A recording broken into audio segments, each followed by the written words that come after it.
Gar, are you feeling better? Gar? Gar? Gar! Oh, me? Yeah. Yeah. Yeah, I'm fine. Okay, you haven't been yourself the past few days, you alright? You sure you're okay? I'm perfectly fine. I'm fine, guys. Don't worry. Now, can we just roll the cue?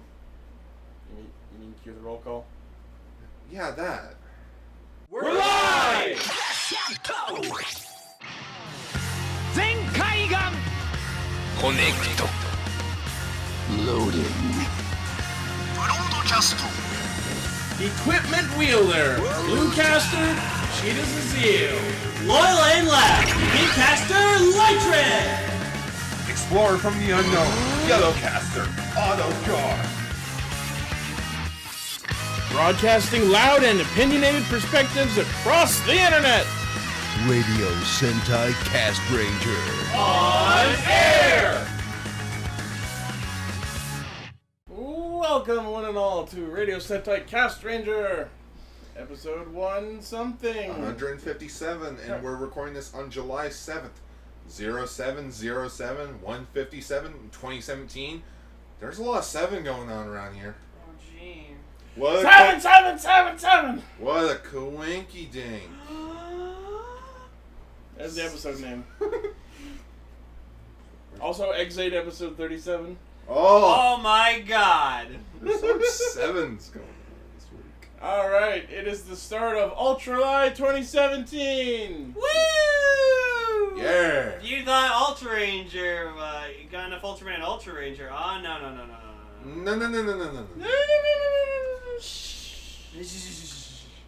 We're talking about, well, first, what are we talking about Rider and Sentai related? This week we are talking about Kamen Rider Exate number 37, Uchuu Sentai Kyuranger number 19. No, 20. 20. Yeah, episode Sorry. 20.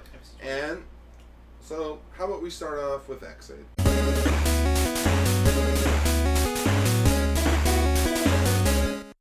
So, as I predicted last week, they have changed Kira in the opening to have his red jacket. That's amazing that they just were like, okay, for one episode, black jacket, next episode, red jacket now. Also, they got rid of the narration. It's back to just straight at the opening. That's weird. That's weird. This show's made a lot of really weird temporary changes. Not having an opening, the soap opera style recap. One episode they used the second verse of the opening. It's gotta be a weird reason. Paradox was like that silhouetted villain at the end of it for like 3 episodes. Man, That's because he was the focus villain. For 3 episodes, and now Kronos is big bad. Man, it's like the editors don't really know what they want to do for the opening. What really bugged me is like the fact that they updated Kiri in that one shot, but Laser Turbo isn't in anywhere else in the opening. Lasers in it when Exit's routing him? Doesn't count. Actually, that brings up the question. If Kyurian uses the original Boxo bike that he had, could he go back to being just regular laser? No reason why not. Which brings me to something I wanted to mention. At the end of this episode, still no one has mentioned why Kyria has a second copy of Boxo Bike. Okay, well, like, what are we... Actually, me and you were discussing this. Like, when we watch the Laser spinoff, like, we see, like, the scene where, like, he's, like, you know, at the end of the rooftop, Laser, and he's holding the Proto Boxo Bike. I like to think maybe that was just an error on Toei's part, and it was supposed to be Proto Boxo Bike, but they accidentally just gave him a colored one. But like, so it might have just been a filming error. Yeah, because we've seen that Proto Boxo Bike still exists because it's in the case of the Gashets. In fact, in this episode, Poppy and Kyria jump out of Proto Boxo Bike. Yeah. Not to mention, this wouldn't be the first time that Kamen Rider has made a mix-up. The biggest one that I can think of right now is in the final episode of Drive. The icon that they're looking for is blue. At the end of the episode, it's like a sign, like a greenish blue color. Well, it might have been the lighting too. I don't know. Anyways, but yeah, this was. Let's talk about Tandle Legacy. Okay, so I love it. I love visually. Yeah. Tattle Legacy. The form is beautiful, oh, yeah. and it is wrestling with Fantasy Gamer for my favorite Brave form, and that's why my Twitter icon is currently both of them. But yeah, the most underwhelming form debut the show's had, I have to say. Yeah. Because it just click, put in, open. They rushed it. And like it wasn't even and I thought you complained too much about like transformation sequences. There wasn't even anything. It just floats around him. Boom, it's on him. I like that he like spread his arms to be like angelic with it. And my favorite part of the henshin, I don't know if it's going to be a thing going forward, but at least for the first time, when he first transforms into Brave, it's the true Brave suit. But then the rust on it like melts away and turns back to the normal Brave suit. I thought that was a really, really, really nice touch. But other than that, it's really kind of underwhelming. Yeah. It's supposed to be a combination of the powers of the hero and the Demon King, but the only thing he busts out is a sword that shoots a fireball. Yeah. That's the only new power we've seen of it so far. Like, it's Tal Fantasy's like armor just retooled to be white and have wings instead of like horns. Yeah. So it's like, you could have done something better. Visually, it looks beautiful. I'm actually okay with how little of the suit has changed from Fantasy Gamer because it sticks to its motifs. It's like it's supposed to be a part of the same like, line. With the Twitter icon that I mentioned, I literally made this morning I made I could be your angel or your devil meme with it. No, and then like later on we see like Kiria, Poppy, and Emu go to like confront Masamune or whatever like that, and then like we don't see them do like a triple henshin because like last week we saw like last week we saw like Cronus, Kiria, and the hero transform together. That was awesome, but I was disappointed we didn't get like a Poppy, Emu, and Kiria one. I'll be honest, the show definitely has been like lacking in transformation sequences. I would say it's just these last 2 episodes that have been kind of like good, but not blowing me away. Like Masamune's debut as Cronus was phenomenal. It's like, guys, did we all just shit ourselves? Yes. Yeah. Is he cool? Yes. Like that's how you do a transformation or like a new form. Yeah. Debut. It has to be big and epic. It's ceremonial. That's why I kind of didn't like Hyper Muteki. And to pull a quote from Clone High, and ideally accompanied by fireworks. Like honestly, the best like final form sequence that is still up there to me is Kiwami arms, because all the riders are fighting the Overlord.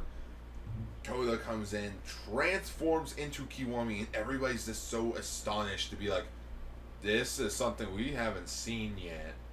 What can it do? Even Muteki Gamer's debut was kind of like that. It was really rushed. I liked the debut type Trideron because that was just.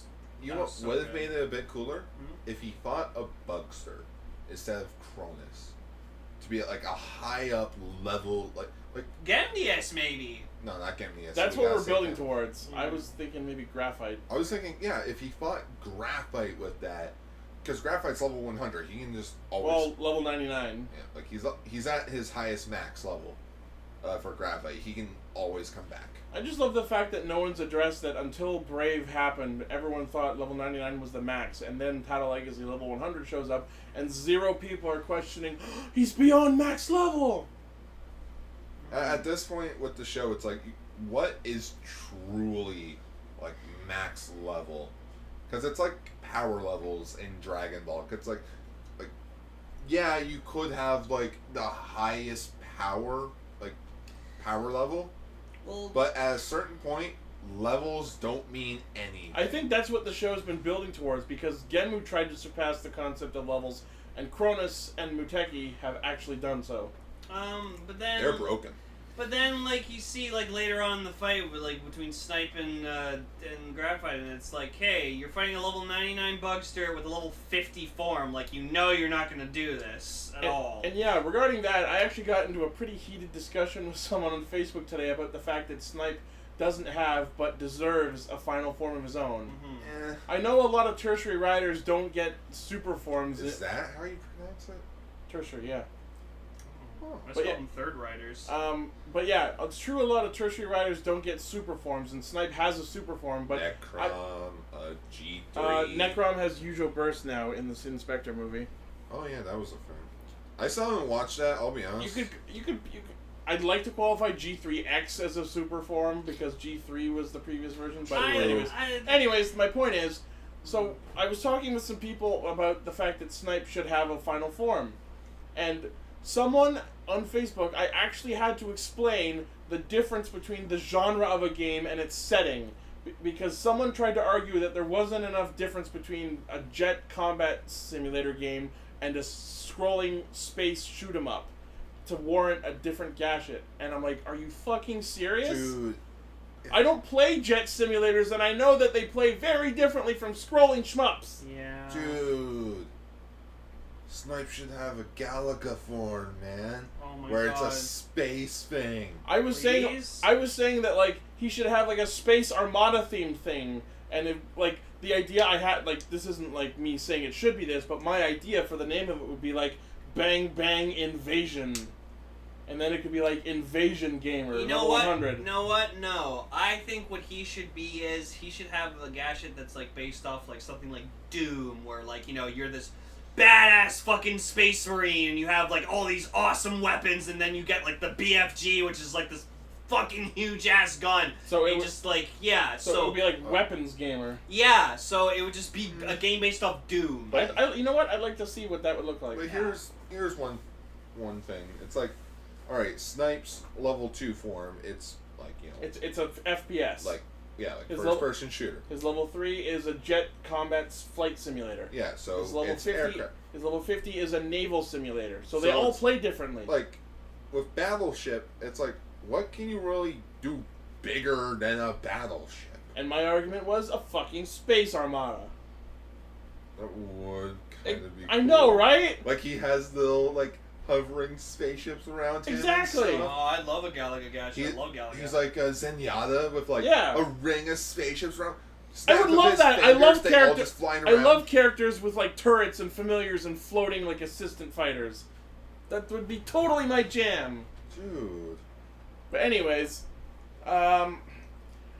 so Masamune comes in all hot at the start of the episode, like, put exit out of stock! And Hiro's like, but I'm a doctor, I can't kill anyone. And then Masamune, like, totally, like, backpedals, and he's like, oh no, I didn't mean kill him, I meant kill, Palad, so he can't henshin. Yeah, okay. Yeah, no, and then, like, sorry to, like, go ahead, but, like, in the preview or whatever, like, that, like, Taiga's, like, really messed up, so then, like, he's like, then Masamune's like, oh, kill Snipe, and then I'll save your girlfriend. So, like, I just hate that Masamune keeps, like, changing, like, the, what's the word I'm looking for? The objective? Like, you know, when you're making a deal with someone. Oh, the terms. The terms, yeah. Like, he's changing the terms of the deal, and I'm like, stop that! Stick with one thing! Like, don't cater to the hero's emotions. If you want X8 dead, then kill X8! Masamune is kind of devolving into a petulant child. No, and that's what I love! Since fucking Emu kicked his ass as Muteki, it's kind of like it's fucked with them a bit. Yeah. So now, like, yeah, so like at the end of last week's episode, whatever, he just went off on a fucking tangent, and he's like, I'm fucking done with this, I can't believe you defeated me, you're gonna fucking kill him right the fuck now! And just, like, got so angry. And so he's just, like, he's losing himself. And I love how great. he points the Zwei at Saki again and, like, absorbs her into it, and then you see Saki in the screen, and my immediate thought was, Bug Visor Zwei, Saki version! You know what? Masamune is almost becoming like Dan.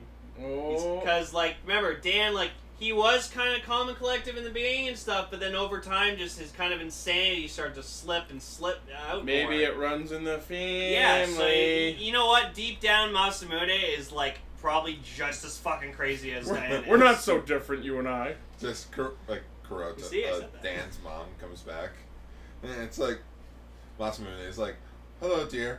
Go to hell, Masamune. Already there, hon." Yeah, already there. Ladies first. Ooh.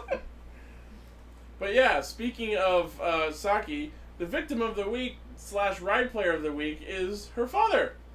Yeah, that was kinda out of nowhere. Yeah, it's like, It's hey. For me, it's more like, why haven't we seen you already? Cause Kiro's dad, like, walks up to this guy, he's like, oh my god, why the fuck are you here? And I'm just like, wait, who the fuck is this guy? Oh, it's Saki's dad! Now, Alright! If they Just if they like- developed it just like- earlier, just like or cute. like we see him at his home, and then it's like he like prays Or to like the in a picture. flashback, like with Hiro, just like, why couldn't you save her? Or something like that. Like, that would have been It's like really start off the episode with like at his household praying to the picture of Saki because it's the 5th anniversary, or, like the 5th year after her passing. That way, like we can get some connection. It's like, oh, like this person must be related to Saki in some way, possibly her father. But I just imagine Mr. Momose playing Kamen Rider Chronicle, and my brain just defaults to him trying to chat with other players, and it's like, how do you fight? My son loves this game. I'm trying to save my daughter. We must save my family. Gary. He just Gary. he just goes up to the other person. Guys, look at me. I'm jerking my gherkin. Just like trying to do that on a Buckster. To jump. Just remember to jump. But yeah, what really surprised me is how maybe he is, but they didn't bring it up. I'm surprised that Mr. Momose isn't pissed at Taiga for failing to save his daughter. Maybe he didn't know. I'm sorry. Now I just want to take a scene of a ride player just spelling quotes of Gary from Sword Art Online Bridge. Hey, we must save my family. Oh my God. Just what are those? NPCs. Yeah, they're NPCs. Run! We must save my family. Stop playing Bejeweled! So run! But yeah, and then he mentions the fact that Hiro apparently visits him like every month, because he's sorry that she died. Every year. No, he said every month. Every month? Yeah, and I just imagine Mr. Momose turning to Dr. Kagami and like, oh yeah, tell Hiro something. He doesn't have to bear this burden anymore. I'm fucking sick of seeing him every month. Every time he comes over, I get reminded about my dead daughter. Just looks through the door hole. Ah, shit, it's him. We don't even have any. Shut off all the lights. Pretend no one's home. Hide the cake! We don't Hide even. the cake. He's here for the cake. We don't even have any Sanka. Oh, we can't have company over. Hey, no, it's just like Mr. Ratford. family's it's like Mr. destitute. Ratford in the episode of Arthur or whatever, where he's like following Arthur's dad around because he's Oh, making cakes. are you? Oh, I have making to, cake? yeah, just like, oh, I'm here to talk about the forest. Oh, you guys having cake? Just like, God. we were counting on them to get married so we'd have all of his rich doctor money. Now our family's destitute. So Could you imagine if like Saki had like a little brother or something? Just like he's just obsessed with Hiro.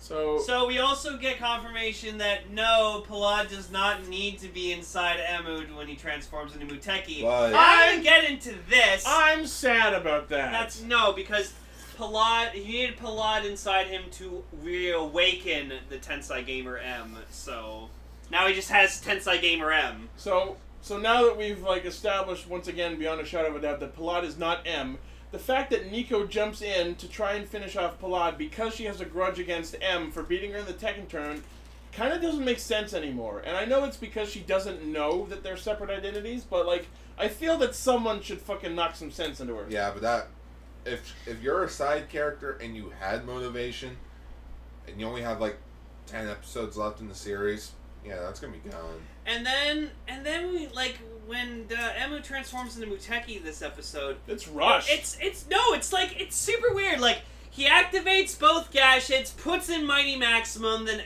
pulls the lever, puts down the thing, and then attaches Muteki, then presses the button on the Muteki gadget, unlocks, and then he transforms. And it was just real. Then goes into the suit, jumps out of the mech suit, and then he's Muteki. And it was just really weird. It was a weird henshin. It kind of left a bad taste in my mouth that we're rushing through the final form henshin the episode after it debuts. This is the time where they still want to be showing it off.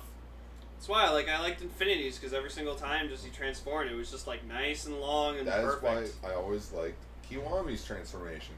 Because it had to be like you see all the arms. like, all the arms spin around him, And then clash together. Yeah.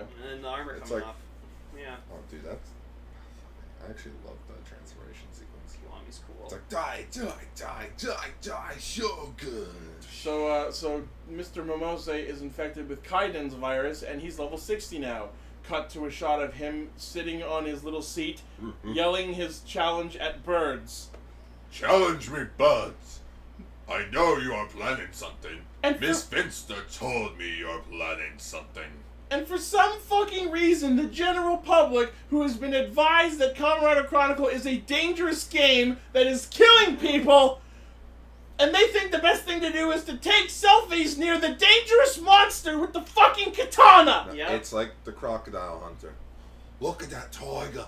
One attack from that and I'm dead. Stick my finger up its bum. I'm gonna go touch it. Hi, tiger. It's angry. Rest in peace, Steve Irwin. Oh my god. But Dude, like, just look at that. Wait, dude, is that monster? Yeah. selfie. Fucking. Just Kenji shows. Just Kenji shows up. Kenji shows up. Yeah! See, now I'd be okay with that. That'd be funny because he did take selfies Or- with monsters. Somebody should have been doing the the Kenji pose though. To be Yeah. like, Yeah. what's with? I've never actually noticed a lot of Japanese people do the peace sign. Yeah. No, in Japan that means victory. It can mean both. Yeah, Oh, okay. no, but Yeah, in that- Japan it clearly means victory. That's why Super Mario does in. Well, in Mario I've seen World. in anime when someone does the V sign, they've seen like Pisu, Pisu. Yeah, well they do that, but it also means Ultimate Victory never did It can be that. both. But anyways, so fucking everyone shows up to this arena. Paradox shows up to fight Exade, and then Brave shows up to fight Paradox. What is this? It's a mad world at the end where everyone just comes together. It's like, all right, guys, this is ridiculous. Everybody just come out. They all just walk up. Damn you, kid! You told me this river was shallow. I'm actually shocked that you've seen that movie. Oh, that was from Simpsons. Oh, I made a reference I there. love that movie with a passion. It was great. Thanks, nerd. So Exade finishes off Kaiden like it's fucking nothing. Of course. No, and also, I think it was Emu in using Muteki because he realized he could teleport, and he was like, "Oh, that's fucking cool." It's got warp dashes. Yeah. I thought of Civil War when Vision went through Hank, or went through Scott. He's like, he just went inside me. You went inside me. And then Brave gets Paradox down to 1 HP, but then Paradox gets away. No, yeah, because wasn't it because Emu got involved or something? Yeah. Oh no, it's because Nico got in the way to get the last hit, and then Taiga is like, get the fuck out of the way. Plod used Plod used teleport. Yeah. Plod, you And lost then we get $500. one scene with Dan, and it was really quick, and he said one thing, and I was super disappointed. I'm like, come on. You know, the funniest thing about Dan's scene is that he's still in the cabinet, Yeah. and then when he gets up on your face at the end of it, where he screams "Nah!" Not even the actual episode, but the screen on the cabinet warped fisheye style. So I think every time we've gotten that weird close up of him and the camera angle warps, that actually happens. I think that's his Bugster ability. I guess. To fuck with reality and camera angles. But yeah, and Kiri's just ah! Well, then Dan doesn't really want to waste his lives. Yeah. Mhm. But we at this point they bring up something that has actually been something worth noting. So even though they have the proto-gadgets, they can't save everybody because their data is encrypted. Wait a minute. Which actually makes sense. Wait a minute. If Dan has the whole 99 lives thing, 94 now. does Kyria have that as well? No, I think that was something Dan programmed into himself. Or would it be if Kyria dies again, he's legit dead? Well, I mean, every other Bugster has come back after dying at a higher level, so... I wonder about that. Kyria is probably immortal now. Mm-hmm. All my friends are dead. Oh, my Take friends the are cruel dead. world. This bullet just goes right through him because he's a Bugster. Continue. Damn it! Oh, actually, I remember someone mentioned something that is kind of a plot hole here, despite the fact that a lot of other stuff has been really well explained. So, Masamune wants to get rid of Palad, and he has clearly forgotten that he holds the Master Gadget and controls whether all of the Bugsters that are part of Kamen Rider Chronicle live or die, as we saw when he deleted Salty. Oh, that's a good point. So why hasn't he done that? Because he's super angry No. and he hasn't just didn't think Super about it. angry. Super Because he angry. wouldn't feel satisfied. Yeah. He There you would go. rather have the This- satisfaction of killing him. I don't know. This is I feel Masamune, Masamune is a man. that's no, it's in his character. I feel Masamune is a man who values results. Well, no, as a writer, the villain would rather have oh, I could just instantly kill you in one shot, but you entertain me so much, I'm gonna have fun with you. But the thing is, if we weren't going to use the whole Master Gashet delete Bugster on button press thing, why did we even bother having it? Because No, they he- wanted to show that scare he tactic. would do it. He just wanted to show, hey, I can do this. Get some fear into the Bugsters. And Plod would probably be in fear every day, knowing like Yeah. he could No, just and delete Blood him. was. He was shaking, and he's like, oh my god. I don't He know. could kill me at any moment. I feel like the writers just forgot that was a thing. Look what episode we're on, Ichi. I know, but you know what I'm saying. Ugh. But yeah, at the end of the episode, There was before Oh, we well, get, then Masamune does, like, he absorbs Saki into his Buggle Driver, and he's, and, like, fucking Hero's just like, what the fuck are you doing? And he's just like, oh, I'm holding on to her until you know, get your shit together. So, Oh, you know what else was funny about Dan when he was in the cabinet? After he finishes his speech, he literally just goes, "Yup," and then turns around and like leaps back into his bed in the game. That was I'm funny. going back to bed so I can get my full HP. You guys probably didn't see it, but when Nico was talking to Taiga about Saki and like the past and everything, the bag she was eating said on it Nico Nicorn. I saw Nico on it. I went, well, she's a famous gamer, so maybe she has her own brand of chips. I don't know. Okay, so then let's get let's into... talk about the big thing. Yeah, so let's talk about Graphite versus Snipe. So, it was an intense fight. I just love what, like, Hero is, like, at the bench where he and Saki were talking, and then Graphite shows up, like, oh, look at where you are. Give it up! Your girlfriend is inside me! Yeah. Maybe she gave you your first blowjob here. I have her memories. They're not really good memories because you were kind of a dick to her. You're 3 inches off where you actually sat. Like, just watch, like, Graphite be the guy, be like, man, you were, like, a dick of a boyfriend. Like, you didn't even look her in the face. You didn't deserve her! You're getting fat from all the cake you're eating. Yeah, man, we were all thinking it. We were all thinking of Bill Clinton. Yeah. Well, maybe because you're so fat. You know what really didn't make sense to me that Masamune did? Telling Exade about the fact that they're going to delete Paradox. Because a smart man would have just let the fight go on until they were able to do it. No. But there's not smart people. But I love how Exade, like, kicked the belt to turn off pause. That was fun. But yeah, I like that, like, I love Graphite's fucking technique he does. Guden Kokuryuken. Yeah, it was fucking awesome. And Yep. then, like, Taiga just does everything he can and then just gets his ass whooped. Pulls out the fucking Magnum somehow while unhinged. And, He was okay. able to do it before. Was he? I don't Yeah, remember. no, In he just- episode 0. Episode 0. Yeah, but that was in a virtual world. Oh, yeah. True. Yeah. Okay. Like, Whatever. while it doesn't make sense that he did, I will give Taiga full points in this because of how fucking badass Yeah. he is.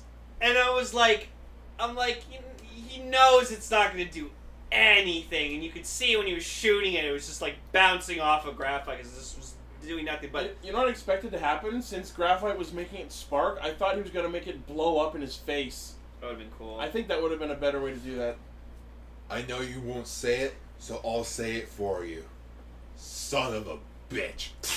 No, and then like they call like an ambulance or something. They and, call like, an actual yeah, ambulance. No, and then no, they did too with that rocker chick or whatever like Yeah, that. yeah. There's a But man then, bleeding to death. but then no, I and like then, how Poppy was able to instantly diagnose him and like, yeah, this is wrong and this is wrong. no, and this is and then wrong. Taiga being like the kind of selfish asshole he is, he's like, I'm a doctor, I can diagnose myself. Not selfish, but prideful. And Yeah. my response to that line was, "You were a radiologist, fuckface." No, You could look at yourself. Okay.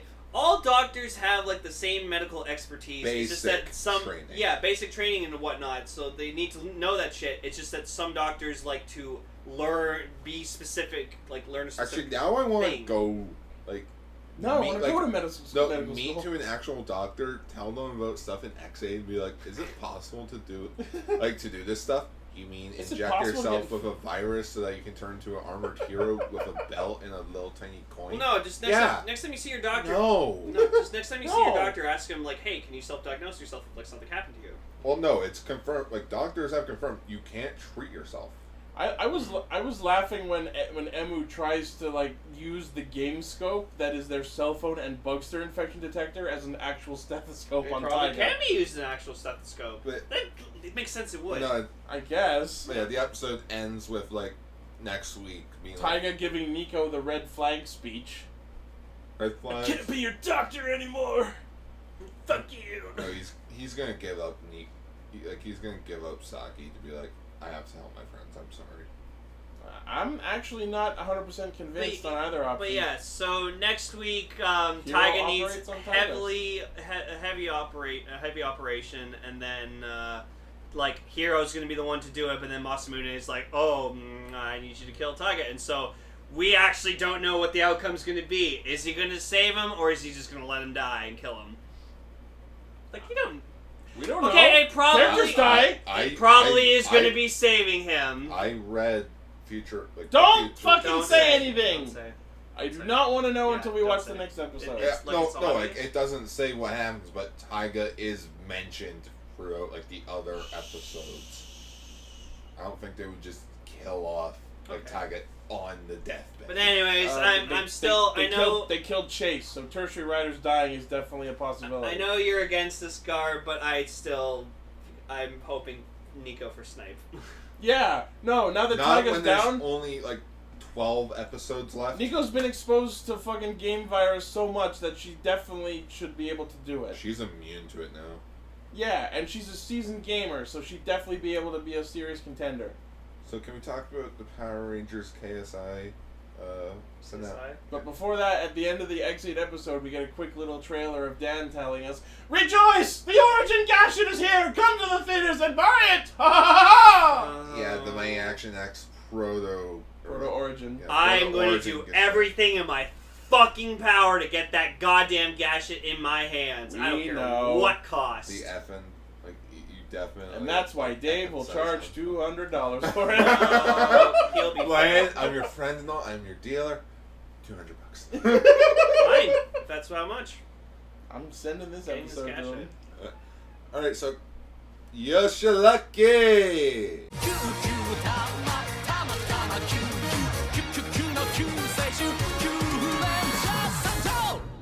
Guys, we have a serious problem on our hands. What?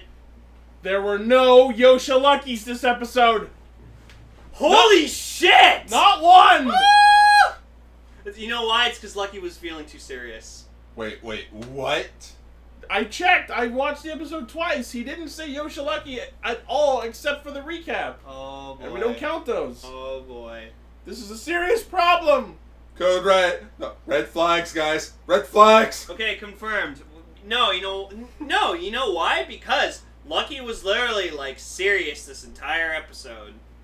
Also, And when he's serious, he doesn't say his catchphrase. also, Lane, Serious Kyutama. remember when we were at Tim Hortons the other day and I was talking about what would happen to Singer? Singer? Stinger. Well, he is a singer. He does like live streams where he sings apparently. Oh, that's cute. Yeah. Stinger? But, Yeah. like, what did I say what Stinger would do? Stab himself? No. Which he did. He would, like, go back to his team members saying... Oh, like, yeah. No, that was blatantly like, obvious. I'm stronger with my friends and... Well, alone. Lucky kind of said, like, he kind of put that in his head. He's just like, you're stronger with us.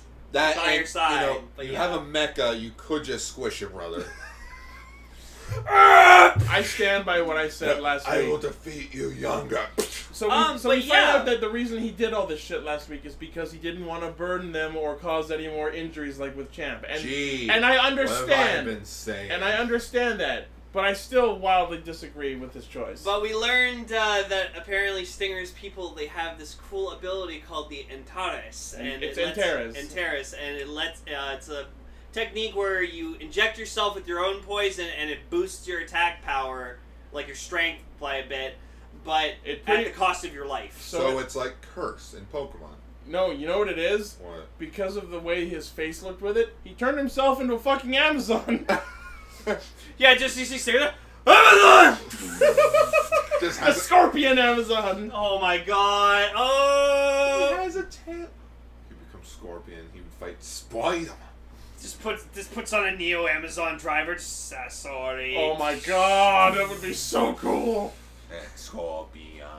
Stinger for season 3 of Amazons. I wouldn't mind his actor being in Amazon. We don't know. We don't know what he's gonna do in the Stinger V Cinema. Its trailer came out. It was confirmed to be like it's gonna be focused on like the night Scorpio betrayed his race. Oh, okay. Cool. In which Stinger finds more of his like race or something. Okay, that's neat. All the human Kyurangers are there. So, in the ensuing fight, Naga manages to get the Tomo Kyutama back, but not without getting promptly fucked in the gut. Yeah, I was watching it this morning, and I'm like, I can just hear you going, no! I actually did. I was like, no! Naga! Yeah, everyone was so concerned. They're like, no, but did you notice? It was fucking Lucky, Hammy, Spada, and Naga who all went down to go rescue Stinger. It was all 4 human played characters that were doing. I wonder if there's Champ was out of commission, Garu and Raptor were out of commission, and then Rompo was just on the ship. So I just love how everyone, when they went down to rescue Stinger, they were like, he's our friend and we love him and we'll defend him and we'll help him fight. Cut to the 2 poisoned people up on the ship. Yay! They'll name him George, and they'll love him, and they'll squeeze him. call him George. Did they ever give the antidotes to Gar and Raptor? Because I don't think we saw that. They gave the case of antidote to Spada when he fucked up. I was like, what about them? Like, Yeah! Come on! There's 3 vials of that shit! Hell, but no. Shh. No. You just need some soup. You want me to make you soup?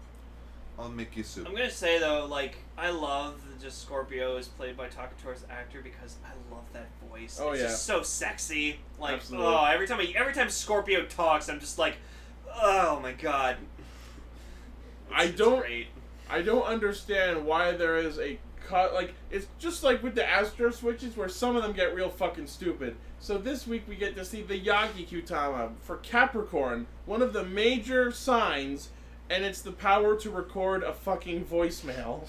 No, but like it was a serious message, and then when the screen's closing, it goes, and I'm like, and you guys ruined it. Like, God damn. I actually laughed at that. No, I would have loved it if it's just like Stinger, like, is this thing on? Is this recording? Yeah. I can't tell if this is recording. Alright. Fuck it. Okay. I'm sorry. Okay. Hey YouTube, Stinger here. Hey YouTube, Stinger here. Vsauce, Stinger here. It's What would it SO be? Stinger here. What is it like if you poison your own body? Leave a comment in the question section below or on Twitter. Facebook and Google+. Have you ever wondered what it's like to blowjob your own tail? There's a skeleton right inside your body. No, I'm still questioning what Don't you look up- just said. No, don't look up Don't videos. think about it too Don't look hard. up videos by Michael. He's fucking weird.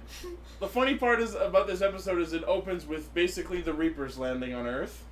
This is definitely... Yeah, just dun dun dun dun dun. If we take... If this is going to be adapted into Power Rangers, I fucking hope so! I can see this being like the season 1 finale, like, Oh, yeah. the armada of the alien terrorists. Well, I mean, we're on episode 20, and fucking Power Ranger seasons are shorter than that like these they're days. roughly 22 episodes this We season. need animal powers now to Oh, soothe your God. fridge. They just pull out the Ninjetti cubes. In Power Rangers, Don Homage takes off like his cloak. It's just Genis underneath. No, can it just straight up be like Genis and his crew be the villains for the Kyuranger adaptation? Yes. That'd be Because cool. the villains for Kyuranger kind of suck. Okay, well, Scorpio's cool. Well, Ikagen was but cool. We can't Here's have the thing. We can't have there are- Octopussy. There are Marco? here's the thing. There are 12 Karos, and we haven't met anywhere near them all yet. Yep. It's like we can't have Squid Lady because have you seen her design? She's wearing she has a thong design. Did you? But then just fucking voice Andrew. God damn it. She was so over the top. She had a fucking leather mouth. zipper thingy that's used for fucking, what's it called? Yeah, but nobody noticed. You're asking me? Oh, Well, isn't that we my thing? thought you'd be into that shit. I'm not. Okay, safety word The is women banana. I've Love you. the women I've dated have been into it, but I'm not. Okay. And you didn't hook us up, too. So then Scorpio makes a message around the whole Earth, like on various screens, just going like, "Yeah, so I'm gonna blow up your planet unless you get rid of the Kyurangers." So The Kyurangers are your enemy. I'm like, I was watching it this morning. I'm like, and that's probably why Holo Soldier doesn't like these guys. Oh, maybe. I like that idea. Because in the magazine scan it said Holo Soldier Thinks they're evil. thinks they're evil. He probably overhears Scorpio's transmission. Or because Scorpio got the Q-Tama for the Argos, he goes there, wakes up Ho Soldier first, and he's like, "Hey, what's going on?" And he's like, "Hey, so these guys out there called the Kyurangers, so they're this is fucking another evil. They're trying to take over, destroy them." So this is another one of those stories where the villains So that's mislead why in the Ranger. preview, when Ho Soldier shows up, it's not to fight Scorpio, it's to fight with Scorpio. In the preview for next episode, it's indicated that Holo Soldier awakens from his ancient slumber. As we read, in which you can see his hair is just all over his face. Well, yeah, he's been asleep for a long time, so he'll have long hair. Yep. But yeah, 10,000 years. Oh yeah, and he has such a crick in the neck. Wow! Hey! Genie will never get old. So Scorpio tells Earth to give him the Kyurangers who aren't there at that time until they show up. And then they have to walk through a hail of debris and a rock that almost hits a kid in the face. Yeah, and then Lucky being the badass that he is, fucking just instantly fucking catches rock. And he literally tells all of Earth to shut the fuck up. Go hide. We'll save your fucking planet. I promise. Oh, yeah. Oh, and then there was also Spada was kind of protecting Hammy too a bit, and I was like, that oh, was cute. Yeah, and then you have Kotaro being like, I feel awful to be a human now. Yeah. Because I'm ashamed to be an Earthling. Hey, he mentioned Jiro. Yeah, he flashed back to Jiro, and I'm like, oh, so you do know he exists. so Where is he? Still watching Netflix. Okay. Space Netflix. At this point, he's probably seen everything on Netflix that Japan has to offer. Well, no, now he's doing the thing that it's owned by Jark Matter now, so now it's Jarkflix. No, now he's on HBO. Now he's on HBO. So now he's doing what every Game of Thrones fan does when there's a new season of Game of Thrones. You rewatch all the previous seasons of Game of Thrones so you can keep yourself updated with the story. Why? People do that. My brother does. Jiro is a very young child and shouldn't be watching that. Or, you know what he's doing? Alright, brother, I watched every series so that I'm caught up on our heroes. Now, where's the kaiju to fight? Kaiju? Yeah. Just looks at his Netflix history. It's just a bunch of Ultraman. I'm disowning you as my brother. My coworker took her 11-year-old son to go see Deadpool, and I was just like, no! And she's like, why? I'm like, that's a rated R movie. You don't take your kid to see that. Deadpool's the perfect example of, yes, he's a superhero, but not that kind of superhero. Happy Lent. I just like how when Scorpio uses his poison on Stinger and makes him into his mind slave, he goes all purple-eyed, and I immediately started It was awesome. I immediately started having Putotira flashbacks. Oh my god, no! But and just again, I now have this thing because this is what's the thing about sucks about being autistic is you're very observant, and when you see something once or you hear something once, you can't unhear it or unsee it. So now, ever since the fucking X-Ray Pac-Man movie, when I've seen all their fucking stunt actors getting their asses kicked and stuff, I clearly saw Stinger's stunt actor the whole fucking time. And you mean it bothers me that I notice this shit now. You mean the guy doing the backflips? Yeah, the backflips. Flips for days. No, and and it was cool seeing okay, I don't condone child violence, obviously, but it was kind of cool seeing Kotaro get his ass fucking handed to him. So I was like, whoa! When Scorpio got possessed of Stinger got possessed? Yeah, when Stinger got possessed, I was thinking of the Pokemon, the first movie. Just Giovanni doesn't need to say anything. It's just Mewtwo does it. Just go do it. No, and what was cool, like, Stinger, like, there were scenes where, like, Kotaro or whatever, like that, like, he's, like, doing this, like, epic dodging of, like, Stinger. He basically breakdances his way around Stinger's attacks. Yeah, and I was like, that's so cool. Oh, And then, like, Q, Icha, Skeja. And then, Icha. and then Lucky's, like, yelling shit at him from, like, a distance, being like, oh, you fucking antidote! 1, 2, 3, 4. No, and what's funny is Scorpio doesn't even try to stop Kotaro from injecting his ando because he's just standing there being like, it's not gonna work, it's not gonna work. And Kotaro's like, no, it's gonna fucking work! Plot twist, it worked. And then Stinger like accidentally like slashes at Kotaro's jacket, and there's the Oshi Kyutama, and like he sees it, and he's like, Sha! Yeah. Hey, Ichi, when he finally, injects Stinger with the antidote, you got mail! Did you? I'm just thinking of Mission Impossible 4, where he's just like, just mission accomplished! Pushes the button, doesn't do anything. You said mission accomplished? Really? Yeah, like, it was a fucking crucial moment. You know what I really liked? The fact that Kotaro is calling Stinger Aniki, because that means we have a really fucked up dysfunctional family. Oldest brother Scorpio, second brother Stinger, third brother Kotaro, youngest brother Jiro. No, but then we got some really good, like, insight with, like, Stinger and Scorpio with, like, 'cause he's like, oh, you became stronger because you wanted to protect me because I was so weak, and because I was weak, you, like, went on this way. Beating the shit out of 3 and random bullies. Smiling and enjoying it, and I'm like, holy shit! What kind of fucked up society is it that 3 fully grown adults are bullying a very small child? Here's one thing that I want to question. Sorry. Everybody's tail is orange. Yeah. Maybe they're picking fun of him, being like, hey, your brother has a purple tail. Well, then, he's a freak. Then what? He's a weirdo. I don't know. Your brother's a freak. Was his tail black before he became evil, though? I feel like that was... it was purple in the flashback. I don't know. And then Stinger, or Scorpio's just like, he's like, no, I became stronger because I wanted to. It wasn't because of you. I don't care about you. I've never cared about you. And I'm like, whoa. Oh, man. So, like, No, I'm so confused. Jerry. You are not the brother. No, but this makes me really confused about, like, Scorpio's character. Because I'm like, so what? Did he not give a shit about Stinger? Like, we don't know what his true intentions have been. Like, he could just be bullshitting about everything.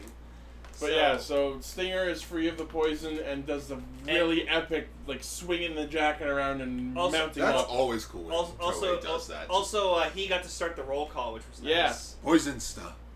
It's not even just that he started it, it's the fact that he got to finish leading it. He got to finish it because he's like, Uchuu Sentai Kyuranger, and like, let's test your power instead of your luck. That was cool. Mm-hmm.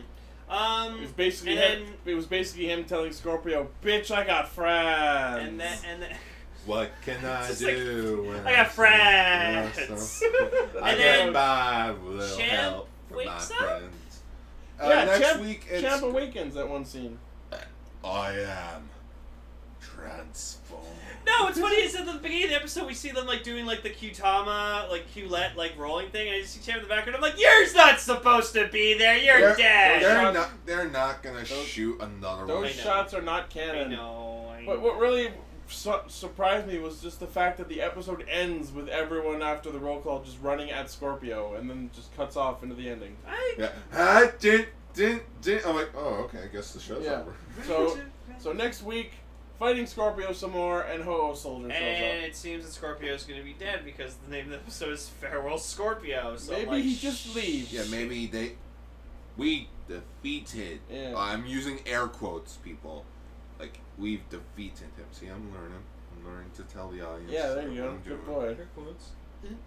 But once again, no Yoshilucky, so our counter remains at 215. I won't. Fuck show. Yeah, there's been.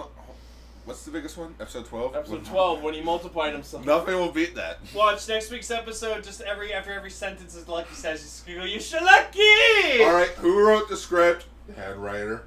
You're fired! Well, I'm the head writer. No, we need him to write the rest of the show. Okay, come back. You're on fire. Come back here. I need you.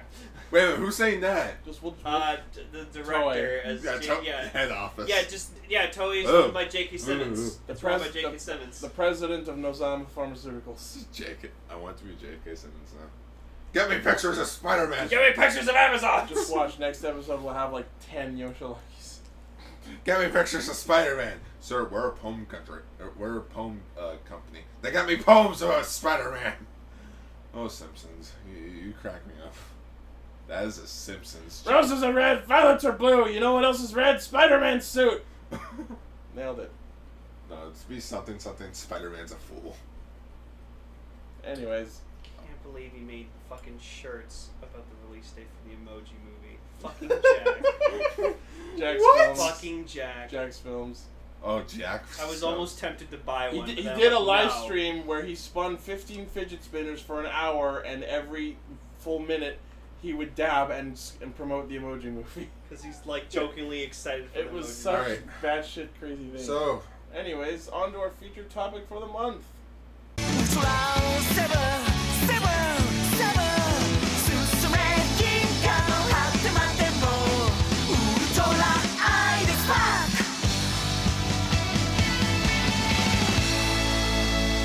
So, for week 1 of Ultralight, I thought since we talked about Ultraman last year for his 50th anniversary, why don't we talk about the sequel series afterwards, Ultraseven.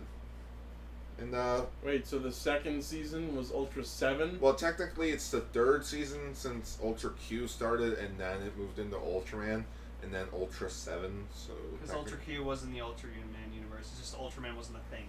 yeah. This series barely started and it already was up its own ass with its continuity. Yeah, so I just want to read the back of the Ah! box. Ah! When'd you get here? I've always been here. Oh. I think he got like awkwardly cut in, just like the show itself has really awkward cuts. You just get the fuck out of the car, man. Anyways, continue. All right, so I just want to read the actual, because Gar has the actual, the DVD by Shout Factory. Very, very nice artwork, by the Yeah. way. You know, Shout, you always do good. Wait. There we go. I have the Ultra Act in my hand, so I tried to recreate the pose. There you go. His hand is more horizontal. Yeah. It's like he's got a It's dual like disc straight. on. Yeah, it's straight up. It's like he's got a dual disc on. It's time to duel. And it's his, Shut! and it's his left arm. Oh, is it? Anyways, You'll get there. Anyway, so I want to debunk this. So it says Ultraseven, the complete series. That is a lie. make sure you put this image in the yeah. video version. We'll get to that. We'll get to that. I just want to start out by saying this is a lie. It is not the complete series. The Earth is in danger. Danger, Oh. danger. Even now, fiendish hands are stretching out from the distant stars to seize the world. Gross. ... Could have just been a simple period. From their massive underground complex near Mount Fuji, the Ultra Guard, an elite unit of the Terrestrial Defense Force, equipped with a squadron of Ultra Hawks, stands vigilant as our decisive first line to combat the myriad of alien aggressors who threaten the very existence of our planet. But, unbeknownst to the fellow teammates, Dan Moroboshi is secretly an extraterrestrial aiding them in their fight to preserve the future of humanity, considered the 7th member of the Ultra Guard, better known as Ultraseven. Okay. Is so that why it's Ultraseven? Because he's the 7th member? 1967. we were talking about that, remember? Also that. There's more though. Now the rest of that was like the plot. Here's the cell. Produced by the creative team behind Ultraman, Ultraseven is the 3rd entry in the Ultra series, and arguably the best of the longest running franchise. No. Actually, it is. In I Japan, would say- Ultra 7 is the #1 all-time favorite series. I mean, it did spawn that Well, Okusenman song that we all Here, let me finish this. With its emphasis on science fiction and themes ranging from the cruelty of war to social and racial injustices in the grand tradition of Star Trek and The Outer Limits, plus, Ultraseven features the colossal monsters and spectacular visual effects viewers expect from the men who brought Godzilla to life. For the first time on home video, complete and uncut, incorrect, Shout Factory complete box set of Ultraseven is a must-have! 1967 to 1968, approximate runtime 19 hours. But yeah, so that's it. You know what? Once again, just give your money to Shout. They deserve your money. They do produce like really good content. Yeah, like this is a really cool box. It's got a really cool booklet on the inside. They do, in fact, make me want to shout. See, Link, that's how you do product placement. But no, and this box set is still in print. And now, because of this plot, this product placement, the plot of the Castranger game will be to find the one secret Ultra 7 DVD that will save the world. The one Ultra 7 DVD that actually is complete and uncut. That's the plot. Well, that's the Blu-ray. Yeah, we'll get to that. But We'll get to that. Yeah, Ultra 7 came out in October 1st, 1967. Why not October 7th? Because fuck you. Why not on July 7th? Because Ultraman was still airing. Was it? Yes, Ultraman episode 39 aired in September of 1967, and then when that series ended, Subaraya knew it's like, all right, we gotta come up with like a better show, like a bigger show now, since Ultraman like went off like crazy. How much bigger? 7 times bigger. Yeah, some of which, they decided to create Ultra 7, which shockingly enough wasn't meant to be related to Ultraman whatsoever. I mean, I can actually see that. Like even in his design, he doesn't really resemble. I mean, the silver and red aside, yeah, but I mean... Fun fact, he was supposed to be blue, but according to marketing, it's like, Ultraman, red and silver. He makes money. Ultra 7, just make him red and silver. He'll also make money. This is an industry built on selling toys. Yep. In which, yes, it spawned... Like, there was the original series, which I'm holding in my hand, 49 episodes. Then there was the 1988 OVAs, the 1999 OVAs, the 2000s OVAs, 2001 OVAs. Wow. There was Ultra 721, who is in the Ultraman Neos direct-to-DVD series. 2008, there was Ultra 7X, which was a remake of Ultra 7. Ooh. And then lastly, we have, for the 45th anniversary, Ultraman Zero, His the son. son of Ultra 7. And For 5 years, they've been fucking sucking his dick. And let us not forget arguably the most well-known thing related to Ultra 7, the Okusenman song. It's actually a thing. God. Actually, I had to mention also it. the 4-part miniseries, the Kaiju Club, their main focus is Ultra 7, because at the time of its recording, Ultra 7 was the newest show. Oh, here's another thing too. Maybe You mean during the time that it's set in? Yes, Kaiju Club is set in 1970. Okay. So a year before the return of Ultraman. here's something interesting. So I was looking it up because I was actually curious, because in Western culture, 7's considered a lucky number. That's why 7 is used a lot in our stuff. So I was looking up, is that a coincidence, or in Japan, is it also considered lucky? It is. 7 is a lucky number in Japan. Because it symbolizes togetherness, because the Ultra 7 team works as a team. They're together. The Ultra Garrison. I yes. wonder if that's actually it. But today we are talking about Episode 1, The Invisible Challenger. Episode 8, The Targeted Town. And lastly, the most famous episode of Ultra 7, which isn't on this box set. So much for being a complete series. Yeah, episode 12, From a Planet with Love. Or as we found, it was called the Crystal Corpuscles or something. Gar, I have one question though. Have an answer. Like, we're talking about Ultra 7, it's July 7th, the 7th month, 2017. Why didn't we talk about Episode 7? Because episode 7 wasn't really that entertaining. Wow. You think they would have pulled up the stops for that one? Yeah. You think Ultraman would have showed up or cameoed or something? Almost Yep. like he should have been doing in the show the whole time. Anyways, so we started watching. Now, Gar, you've watched this before, obviously. I've watched a handful of episodes, yes. Okay. I will be honest, I have yet to actually watch this series from beginning to end. Okay, interesting. So, but this was the first time any of you had ever seen anything Ultra 7. Yes. Yeah. I had not heard of Ultra 7 until today. I've heard of it, but I never watched it. Yeah. So, I've seen it. it was funny because, like, when we were watching this, like, we were experiencing it for the first time. Yeah. And the interesting thing is, the opening, we were all having the exact same, like, reactions. Like, first of all, the opening logo, it's really cool. It's like, I don't think it was water. I think it was, like, paint, Yeah. like, pellets or like sand. Sand. That's the word I was looking for. Whatever it was, It was a cool effect. It looked like a fucking bacterial infection. But I think it was done in reverse. It was made to look like mysterious. Yeah. Or like unique. It was unique. For And remember, sure. this is I can't name anything that 1967 looks like color it. TV. Yeah, that's true. Actually, that's a good way of putting it because like color TV was a relatively new thing at the time. So let's really push that home. And then the like watery background, they just like photoshopped the hell out of it so it looked like lava. Which we were all making because that's a meme now for some reason. Yeah. The logo is lava. Yep. But then we all had the exact. I think we all said it simultaneously when the music started. We're all like, Masked Rider? Yeah, we just hear dun dun dun dun dun like that. Ultraseven. Like it sounds like. Ultraseven. I mean, And then it was really weird because at that same time when our reactions were happening, they showed the silhouette of a car on the screen, and I'm like, Rider on? No, that was the pointer. You know, it's entirely possible too that like we're not even making this up. Maybe the composer of Masked Rider like just liked Ultraseven, so he's like, fuck it, I'm Who the fuck knows?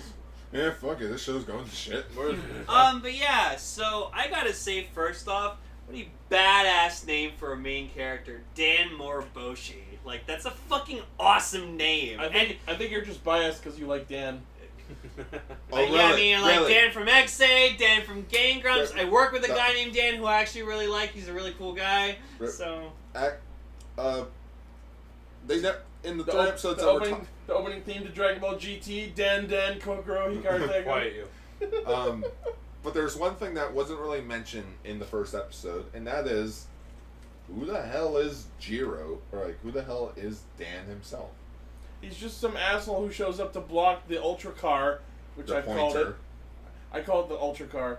But I love how it says like TDF01 on it, and my brain immediately went, stands for too damn fast. Too damn fast. TDF stands for Terrestrial Defense Force. No, yeah, I in figured which that out. their main team is the Ultra Garrison. Ultra Guard. Yeah, the Ultra Guard, in which there's. I'm just gonna run off the names quickly of each member. There's the commander Kiriyama. Kirya. We have Agent Soga. Agent Soga. Yeah, Agent Soga, who is the gunsman. Mm-hmm. Agent Furuhashi, who is basically the muscle. Agent Agami, who is basically the tactician. Amagi. Yeah, Amagi. I remember because it's the same. A famed tactician. I remember because it's the same last name as Yukiko from Persona. And lastly, Agent Anna. Who then, like, when they're describing her, it's like, oh, Agent Anna. We won't say anything about her. That was a cute joke. No. What they said was Agent Anna. Age. Well, let's not be rude. Which was a cute joke. Yeah, it's like. Like, I mean, for the time, that's what it was. But I did like how at the beginning, like, we were just making the joke. Are they all going to be, like, some deviation of 7? And the first guy, Kiriyama, was 37. Yeah, so we're like, oh! Yeah, let's see here. It was at that point that we he proposed a 7 drinking game. You Age could. 37, age 35, 29, 24, and then age unknown for Anna. Interesting. God, you'd already be wasted. Do they never You'd already- say her age the whole show? Again, I've never watched the show. Well, I mean, for- you're reading the wiki, aren't you? No, I'm reading my own notes. Oh. Which No. will be up on Patreon. If you're doing an Ultra 7 drinking game, you'd be wasted by the start of the Ultra 7 intro. Because they're just 7, 7, 7, 7, 7, 7. Da, no, bodubashi, da, And then we get like this no. cool image that I really liked of like that made him look like he was like Hercules like on a vase or something like that. Oh, Yeah, we were making that joke. Like, Oh yeah, the still shots of the. because opening. like, isn't his like design supposed to look like something Roman or Greek or something? Like he's Well, got that Kind sort of of. does look if like we a look- gladiator. It does kind Yeah. of have a gladiator thing. He is meant to be like a knight. Well, okay, If I want to see a design like that, I'll go watch Ultimate Muscle. please.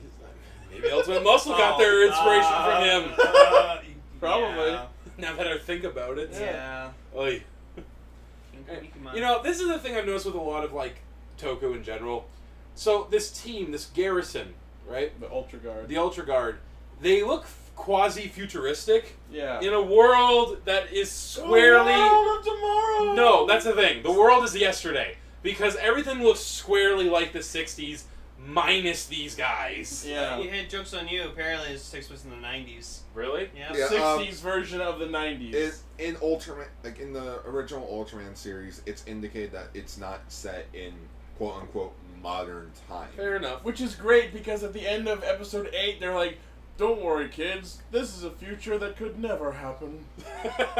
That's the greatest line ever. We'll talk about that episode when we get to it, but yeah. But people have been vanishing in the first episode, some of which the higher ups of TDF want Kiriyama and his crew to check things out.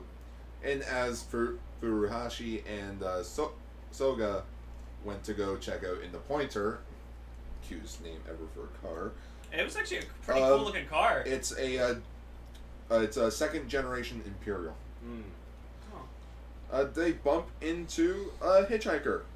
Who, honestly, with the way he dressed with his coat and everything, it looked like he was from the 80s. Which, maybe the show was thinking forward, I guess. Oh, but you know what? It takes place in the 90s, so understandable that he Yeah. would have 80s fashion. It's thinking in 3 different directions at once. So that's how good Wow, he so is. in 1967, they already had an idea of how 80s fashion was going to be. Well done, Superman. Well done. And They planned a character who would be so cool that he would wear retro I clothing just- from an era that hadn't happened yet. I just had this image of Subaraya in his office with a big fucking cigar going, "I got this job because I think forward, doll." I don't know why I gave him that. Just has a fedora, his sunglasses on. Yeah, this will make money. This will make Pictures money. of Ultraman! This will make money. See.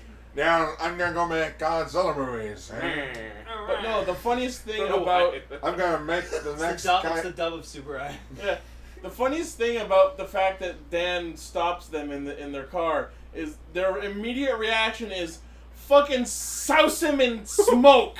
And then he vanishes and I'm like, did they fucking melt him with some weird technology? And then they're trying to move their car and it's not moving, and then you just see him on top of the car going like, ha ha ha. Ain't I a stinker? Hey guys, by the way, aliens are responsible for the disappearances. Well, Guys, when you wait guys, 35 aliens.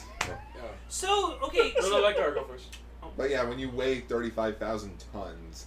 So it's like Ant-Man logic. Yeah. Shouldn't he have caved in the really? So, Oh, I'm come wondering, on! do we get, I know you haven't watched the whole series, but do we get an explanation as to, how Ultraseven got Dan Moriboshi's body? Episode 17, released, shockingly enough, January 28, 1967. 30 years before I was born. Interesting. Okay. A soldier from the Land of Light in the Nebula M78 galaxy. Okay, hold on. Before you proceed further with that description, are we going to watch that episode for this month? No. Okay, then give us the Cliff's Notes version. 340 was originally sent to map the Milky Way galaxy, where he eventually visited a planet that interested him, our very own Earth. On his visit to Earth, he saved the life of a young mountain climber named Jiro Satusuma, who had nearly fallen to his own death to save his fellow climber from sharing his fate. However, instead of merging their bodies, as Ultraman has done to the Science Patrol member Shin Hayata, 340 transformed himself into the exact likeness of the unconscious Zero. And then copied his form. Though he outfitted himself in civilian clothes more casual than Jiro had been. But he renamed himself Dan Morobushi to avoid confusion with Jiro. A mysterious but friendly and helpful young man, Dan joins the Ultra Guard as its 6th member. Okay, so he copied him. That's cool. That's Copied a his good human host. Wait, 6th? Wasn't he the 7th? Commander, Soga, Furuyashi, Agami, Anna, Dan. Weren't we just saying earlier that he was the 7th member? There is technically a 7th member, but The he's not a main. The 7th member is you. Oh. It's the I just viewer. realized, you know how he knows? Yeah. That's probably it. You're the 7th viewer. Like the TV goes blank for a You second, go. you see You the go. reflection. Listen, viewer. Hey, you. Just points the screen. You go follow Dan and make sure he doesn't get in any more trouble. All right. Now I'm And just if you tell us where Okay. Ultra 7 is, let us know. Now I'm just thinking about the Thomas the Tank Engine movie. Oh, Did no. you do this for me? No! Thanks. Hey, Jonathan fucking loves that movie. Of course Okay. he does. No, So, one yeah. thing. I just realized something. I know why they put it in the future. Because they had to have a reason why human beings would be able to withstand 5 Gs of force. Okay? Did you see how fast that satellite was spinning? It's just, Let me off! it's just, Like, I mean, I get it, it's a satellite, maybe there's no one even in it, but it looked housed.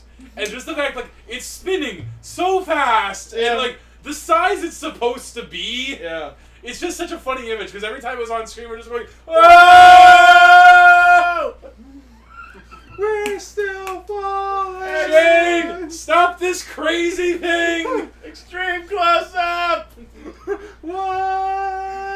My favorite scene in this whole episode is after they've picked up Dan and they keep driving up the mountain. Like, the car has, Dan, like... Oh, yeah, the greatest shot ever! The car Dan hops in the driver's seat. The car basically gets what I can only describe as a shield powered by the Triforce. Yeah, it was, it was an interesting shield. I love, as I like to call these kind of effects from this time, the pew-pews. Yeah. Where they go, pew-pew, pew-pew. And just how they bounce off. And then they come... An animator had, like... And then, with a precognitive sparkle in Dan's eyes, he sees like a avalanche of rocks coming down that block their path, and then we're like, oh no, what are they gonna do? Hold on. Can I just say, like, I want to bring up X for a second. This is the stuff I like about these old-timey shows. Are they well written? No. Are they? Do they hold up? No, not particularly. But there is a charm to them, and just absolutely how much they just said, like, they did what they could. Yeah. And that leads, so that's why I love X so much. Just how the amount of shit that blows up for no reason. Yeah. For no reason I gotta whatsoever. watch more X. What happens, H? So they come to this blockage in the road of rocks blocking their path. What is a garrison supposed to do? What are they to do? They gotta get through that blockage in the road. But how? So they push one of many different buttons in their basically Ghostbuster mobile. The Ecto one. Yeah. Cue very terribly animated CGI effects of CGI. Like CGI this era's versions of CGI. And drawn animation. It's basically drawn right on the frame. Yep. Well, I have a Pew feeling. pew! Boom! It just hits the rocks. It just blows up the fucking And rocks. we cheered. We're like, yeah! Good job, Pointer. I just imagine, like, that was the wrong button. Yeah. It's like, what do you... Oh, I meant to activate the drill. Or the hover. Like, we're gonna hover over this. Oh. Or it's like that American Dad joke, he presses the button. Huh. I thought we decided against the rocket launcher. But, like, the first time we see them, like, running towards this car, like, the Pointer to, like, leave them, like, I'm like, wait. So in the first Ultraman, we see they have, like, fancy spaceships and jets with lasers, and this one they have a car? Why do they have a car? Because cars are more Lane? soluble to car model people. You just almost word for word summarized everyone's reaction to Kamen Rider Drive. Whoa! Hey, we made it work. I think he So also to Turbo. Yeah. So back at the base or whatever, they're like, okay, so, like, what the fuck Oh do yeah, they want? Dan just joins them. Yeah. Just cars? Cars?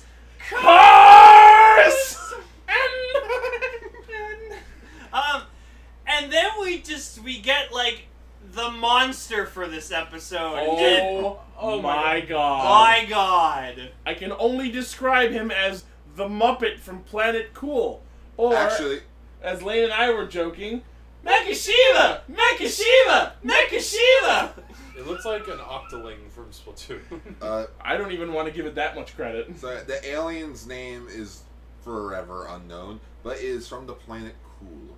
Not COOLCOUL. I know that, but I just like to headcanon that he thinks he's from Planet Cool. Yeah, Guys, I'm cool. This is the 90s. But, like, he had, like, all these weird, like, tentacles with pincers on them, and he had googly eyes, and just this weird eyes. he's like, roar! I loved how he just showed up, just like in like he just turned on the screen. Hello, what are they called? The garrison? The TDS. Ultra Guard. The Ultra Guard. Hello, Ultra Guard. What the fuck? And it's just got these, like, beady, staring eyes that are unflinching and unemotive while he's saying things like, I'm going to conquer your planet! Surrender now, or I will take over. I captured your humans and put them in a low-gravity I bouncy gotta say, castle! oh, wait, yeah, Stop but- me before they have too much fun! Where's the police car that you also disappeared? I would have loved to have seen what this the alien sounded like in the English dub. Oh my god. Yeah, I feel like Ichi pretty much nailed it. Oh yeah. Here So the downside to this box set, it does not have a dub. It does not have the TNT dub. That's what we watched from that TNT? episode. So then, like, oh man, so then they summon their jets or whatever like that. The Ultra Hawks. The Ultra Hawks. You mean and the fucking Thunderbirds? I have to say, yeah, literally, Thunderbirds are go. And, Thunderbirds, go! Yeah, but I gotta say, like, they're so cheesy, they're so corny, but, like, the dogfights were great. And the weird Were part they? is, apparently they You saw the strings. The weird part is, apparently they start combined and then they, like, uncombine, like an anti-Megazord. I can't even tell you how many times Ichi was just like, we need Megazord power now! Or, no, we should have said, we don't need Megazord power now! I was just screaming, like, singing the Lost Galaxy, just like, to the power tower, But yeah, each individual form doesn't really have its name. It's just Ultra Hawk Unit 1, 2, and 3. Okay. So they're Ava units. Yeah, they're I units. can live with that. I mean, the Mega Wingers, or the Voyagers from In Space were labeled by numbers. I was so- gonna say, yeah. Also, they were attacked by the OG fidget spinner. Yeah, so, like, the ship's, like, fucking, like, It destroys. it's this weird chase sequence, and, like, we're, like, there's many times in this chase sequence where we think, like, okay, are they gonna crash? Are they gonna, like... And then, nope, they swoop they away. like jump cuddly land on the ground, both ships, and then like the red ship. But before the ship is even red, the idea is that the ship is invisible. Oh yeah. So they fucking douse the sky in red And- spray paint and coat it. Well, hence the title of the episode. Yeah, the Invisible Yeah, Challenge. but what really weirded me out about that is the fact that when the ship landed and opened up, the ships inside it were also red for some reason. But yeah, the ship destroys the Tokyo Yokohama industrial area. Ooh. Not Yokohama. No. I don't know if that's a real place or not. But it reminded me of when Godzilla fought Mechagodzilla for the first time. Yes, I did get a reminder of that. So That was cool. And speaking of monsters fighting monsters, Dan apparently is a Pokemon trainer. Oh my god, yes! So he summons this like fucking Robo Chicken. Windham. Windham. Windham. And like It was actually a robot chicken. With the kaiju capsule. yeah. And It just was like a crayon. yeah. And then we just see him like running like going and just like It's one of the weirdest. it, I mean, it was cool though. I like its design. I mean, then like then it happens. Then it fucking happens after he returns Robot Chicken to his capsule. Before you continue, you guys do know this is legit where the Pokemon concept came from, right? Oh my yeah, god, haven't are we you actually- fucking the serious? Haven't we talked about that? The creator of Pokemon said that he got influence from the kaiju capsules. Oh, It makes sense. My wow, is this franchise really fucking inspired a ton of shit. I've always said Ultraman, not my favorite thing in the world, but I definitely appreciate what it inspired. Also, Dragon Ball, the Capsule Corp. Okay, that I'm okay. I have no problem believing. But yeah, That's cool. Ultraseven So is the OG Pokemon. So then series. we get to like him like, Pokemon alright, I gotta wasn't- transform. Pokemon Does this- wasn't the only thing Ultraman inspired. What? Just talking about the handshake. Okay, so he like does this awkward like leap, and then just glasses, 7. We're done. Ichi was scared. I was actually And, like, startled. I didn't even see it. Oh my god, no. Here's what happened. I assumed because I had looked at my phone for a second that I had missed something. So I said, "Can we watch that again? I feel like I missed something." No, I got it. They showed everything. I caught everything. I just couldn't believe that was it. So glasses fucking fly on his face out of nowhere, and I'm like, oh, so that's where Jungle Fury got it. Yeah. So then like. So then he goes up and flies, and you see it's like the obvious, like it's a model. It's a model of just Like- him like- in flight mode. I would love to know the scale of those things. Like, just how big are they? That's it. Well, they're tiny. Yeah, they're roughly at least a good meter. Okay. No. Or not They meter. film these human size. It's a centimeters. Could you imagine? This is I absolutely love that. Like, so he henshins and he's giant, and then he like shrinks down to Well, like. no, he doesn't shrink. That's how big the ship is. Oh, Oh. but okay. no, So, no, that's not true. Because when he goes into the ship, he finds the hostages in the fizzy lifting drinks area, and they're like you can see them all clearly. I don't know. It's very hard to explain. Because wait, isn't that one of Ultraman's powers? He can shrink. No, it's No, always that he's always Well, big. anyways, they're like giant. 50-meter beams. That wasn't the only problem with that scene. Like, he pushes the button to free them, and then immediate cut to him standing outside going, I did it! No, but before that, we see the fucking alien, and he just immediately Oh chops my him in god! half. Oh like, my chops god! half his head off. It's so weirdly nonchalant. He just, like, hucks it like a boomerang, and it slowly just, like, whips around and, like, gently slices his brain off and then comes back. Oh yeah, he can do it. Of course the figure can do it. I think the figure. If you can. I'm gonna try. Snap! But yeah, we were just like, well, that was Not gonna easy. No. Shittiest alien invader ever. Oh It no! was a precedent of things to come. Let me see that girl. Careful. I'll be careful. So then, yeah, they rescued the hostages. They're all released, and then like they bring them back to the base. Ultraseven takes the aircraft into space And then hits blows it it with up. his yeah. ERM, right? Oh yeah, TN. You know his third Oh, eye. Oh. Ultraseven. Any character from anime, if they ever do that with their forehead, Ultraseven. The Iron Guy from Avatar? Yeah, Wow. Fuck. the show has done a lot. Oh, Yeah. One thing I wanted to mention about this episode that was really weird is the fact that during the whole spaceship battle, there's zero music, and then the only weird. The only part of the battle that had music was when he was blowing up the alien ship at the end of it. But like the whole ship versus ship combat, zero music. Like I guess they just didn't know back then that you needed music to like make the scene exciting. They want gritty realism. And then, They want the truth. Dan joins. Dan Moriboshi joins the team like officially, and they're like, "Oh, okay." And he's just like, "Yeah, I'll help out any way I can, guys." But like, they don't know that he's Ultraman. So what the fuck did he actually do? If it weren't for him, they wouldn't have like found Knew out, about like, the aliens. or how to find the aliens. But they didn't do anything about the aliens. Yeah, they did. They fought them. But Dan, Ultraman fought the aliens. Yeah, but Dan didn't need their help to do that. Yeah, but Dan mentioned, oh yeah, if we use like this. Paint. I mean, I guess he got them to use their ships to shoot down the alien ship so he could get in it. Yeah. If it weren't for Dan suggesting the high velocity atomizer. Oh yeah, being that the was a alien thing. ship. Mm-hmm.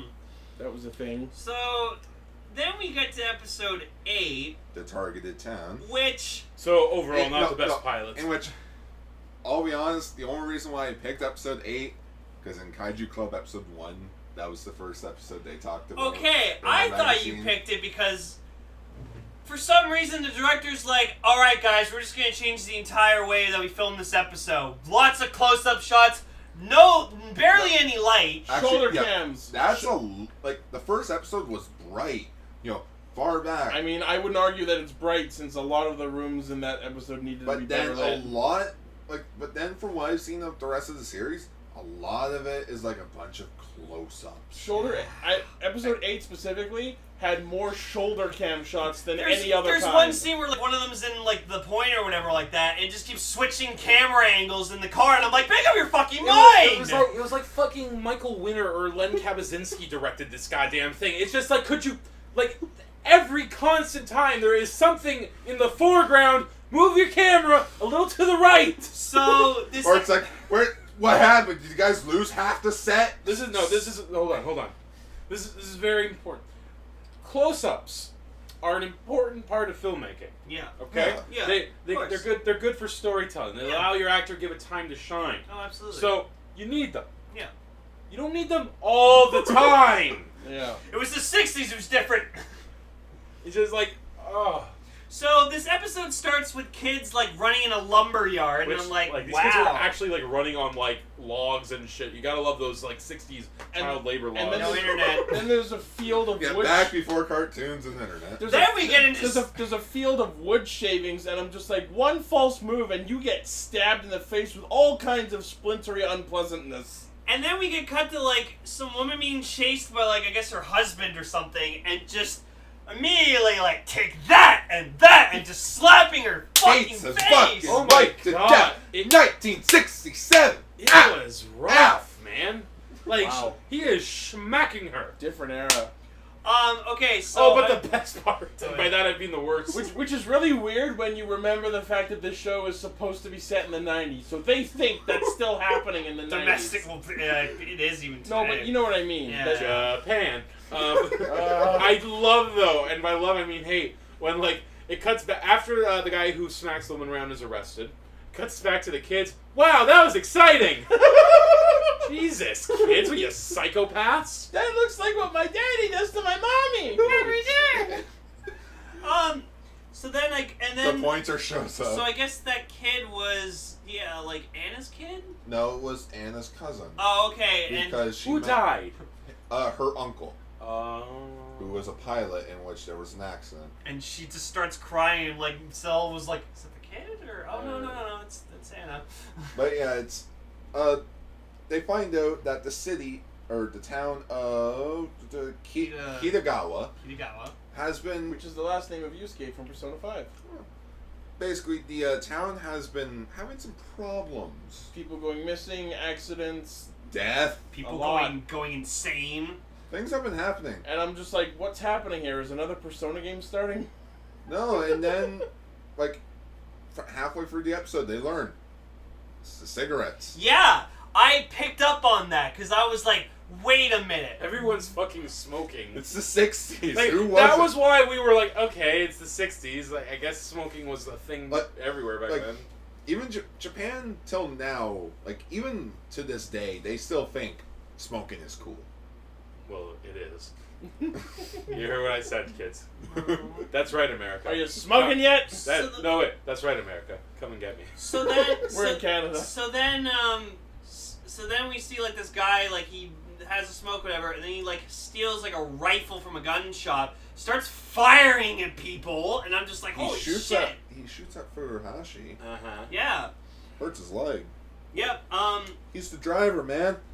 So then they like, so what happens was every single time someone like smokes a cigarette, they like go red, they go into this berserk mode, start going going fucking batshit crazy, they'll collapse. and then they collapse, and then they don't remember what happened. Yeah. So, now, I gotta admit, it was actually an interest, like, they actually, like, they did that really well. Where it was like, they were, like, talking to people, well, you know, he went to the store, like he always does. Then he went to go see his friends, like he always does.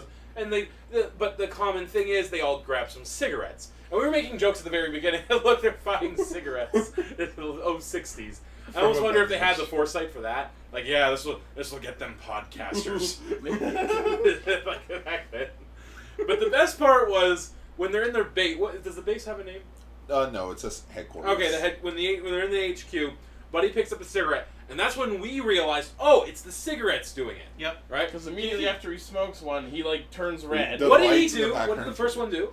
He tried to go on a rampage, and he tried. He Oh, whipped that a chair. led. Yeah, no, that led to the best thing where like they all tackle him. They all and, hold and him then against the desk. one guy grabs a fucking what was Like it? a meter stick. Like a meter stick and goes meh. He just like tentatively bops him on the head, like he wants to knock him out, but Like- at the same time he's trying I to. don't want which, break the leads prop. which leads me to believe that was a real meter stick and he didn't want to hurt the actor. Yeah, maybe. So, but the best thing is, we as an audience know what's causing it now, and they're all just like, "Man, That was weird. what's up his ass? Think I'll Someone have a smoke." Yeah. So then another guy, a fucking member of the team, fucking starts smoking a cigarette, and then he Turns pulls out like red, a gun. goes on and a they're just- rampage. pulls out a gun. They're like, "Oh fucking shit! Whoa!" Which, So and they- then- Oh shit! So he they has a mob gun. him, and then we were expecting the meter stick guy to come out again, like, oh, I'm fucking ready No, this the time. guy who's on Oh, his berserk was the one with the meter stick. that was Oh, so like it was he like just that was his calling was the meter. And stick. then Yeah. Cell was hoping that the third. I guy- was going, oh god, rule of three, rule of three, Rule of three. and he picks up the cigarette. We're like, oh, and no, he breaks it. And he's Yeah. like, "Oh, there's a compound in here." Yeah. I would have loved it if they had just gone with it. Yeah. Where it's just like, oh my god, this is so I need a smoke. Just everyone in the base goes It's down. like, what is causing this? I don't know. It just Smoke if you got him. I can't think without a smoke. it's just Oh, Cell's guys enjoying this. I just like picturing And that. then, and then we Like start. it's no sorry. I'm just picturing that. It's like as it keeps going, they do realize that it is the cigarettes, but because cigarette smoking is so ingrained in you, right? They're just like, gee, oh man, that was stressful. Ah! So then the mystery machine like. No, shows up before in that, this- oh. like, as we're talking about the smoking thing, you guys started making Trailer Park Oh jokes. yeah, so Oh! we make Trailer Park Boy jokes. So it's just like they kind of like so like the Trailer Park Boys idea would come was in. that we need to get cigarette experts in on this. Who do we get? I know some people. So Ricky, Julius, and Julius? Julian, and Bubbles come in. Julius and sees so Ricky just like, he'd just be like, oh, it's pretty good dope. It's very good. Ricky, you can't smoke that. It's making everyone go insane. Ricky, you can't just walk into the Ultra Guard's headquarters and just fucking, this is where Ultraseven. Julian's like, Bubbles, it's fine. Yeah, man. I Just figure out what's making these guys go fucking crazy. Put yeah, the man, shit like, down. Just because, look, there's plants everywhere. No, wait, hold. Yeah, man, it's alright if we smoke. There's plants everywhere. What are you talking about, Rick? It's the Ultra Garden, right? No, it's the Ultra Garden. Yeah, that's what I said. The Ultra Garden. There's plants everywhere. Where are these? Fucking the Ultra Guard, Ricky. It's the Ultra Garden. Just Bubbles is a secret Ultraman fan. Well, he is, because later what would happen? But you know how Ricky would mispronounce the name? Like, he'd think it was a church. He'd call it the Ultra Garden. The Ultra Garden. Guys, Then we came up with The the Olive concept. Garden. We came up with the concept that later on, like Ultraseven's filing a monster or something, and then Bubbles just joins in, turns to the green bastard, grows fucking 50 meters tall, and just starts fighting along. So the thumbnail for this episode is going to be just Ultraseven in a battle-ready pose alongside with the green bastard. Parts unknown. Just fucking ultra decent. Oh, so like. Don't worry, Ultraseven. I got your back. So he's just he'll be standing there like, got your fucking back, Ultraseven. Woo! Fucking clobber ya! I say it once, and I'll say it again. How the hell are we always able to add trailer park voice to You can something do it to and any make- situation! They proved it, okay? We need a video of just the Trailer Park Boys going to like a convention, just the anime con. What the fuck is going on? Like, Oh, boys. We probably had some pretty obscure shit. Just goes up Probably to like some random like overseas lolly cosplayers. Yo, you had some dope? What's with all these fucking nerds? No. And being that anime north, you'd probably find drugs. Yeah. Probably find some weed. God, this is like a Corey Trevor convention. Fuck. Randy, I am the Ultraman. The Ultraman. But yeah, Dan find like. Mr. Muraboshi. Oh no! So basically, Dan he stakes out the the cigarette smoking machine. Yeah, for one of the Blues Brothers who's stalking it Yeah, up. we were like, that was it. And so they I said, always knew fedoras were So evil. like they're watching and like load these cigarettes in the window, and they're staring at it. This guy doing it from this window, look over at each other, nod like, all right, this is the guy who's like loading the cigarettes. We gotta go get him. They run out, already fucking bolted in his van. They're like, shit, missed him. They wait inside that building just long enough to be too late. And I'm like, Then hop in the cab. Follow that man. There was luckily a fucking taxi and immediately it was super there. awkward because it was like a bumpy, muddy road, and they're just like, boom. we were making the joke like, oh, you're leaving the cigarettes. The cigarettes are Now, out. to be fair, they did call it in. They said, send someone to this vending machine. Make sure no one takes the cigarettes. But we don't know that And actually yes, happened. To be fair, like whatever. They come back. The guy has smoked like every single one. Just Yeah. dude. He's just like, What? he's just gone full rabies. So then the two I'm members. at your brain. So then the two members of the Ultra Guard who were like went berserk. They So like bad woke for up. Yonashi. Hey guys, what happened? Yeah, they're like, oh man, what happened? Like we were sleeping, and then I just made the You joke. guys just got like, any smokes? guys are like, oh, I need to smoke. But yeah, Dan follows the mystery machine to this abandoned warehouse. Also, It's an forgot to abandoned mention- Which apartment building. cut twice. Okay, I forgot that to was mention. weird. The Soga. sweeping panorama shot repeated itself. Soga's the one that examined the cigarettes. Yeah. But while Dan was out on patrol, a dump truck attacked him. Yep. Just a dump truck filled with pebbles. Oh yeah.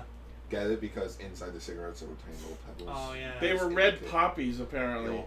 They were like pebbles. The proto-bugsters. So then like the But villain then, of like, the the episode voice was like, coming through the truck radio. yeah, it's like. So I made a oh, joke where it's yeah, just like, yeah. it's like, we know who you are, Ultraseven. One of the Truckians from the Truckian Empire will not have this.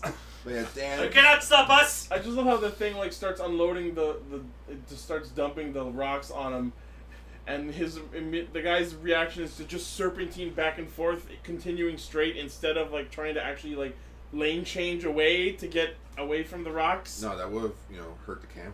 Yeah. But no, Dan walks into the abandoned building in where he Which encounters. I feel was an actual abandoned building, and I really feel like that cat that just scampered across the thing Was not planned. was an accident. Just, Oh, hi, kitty. No.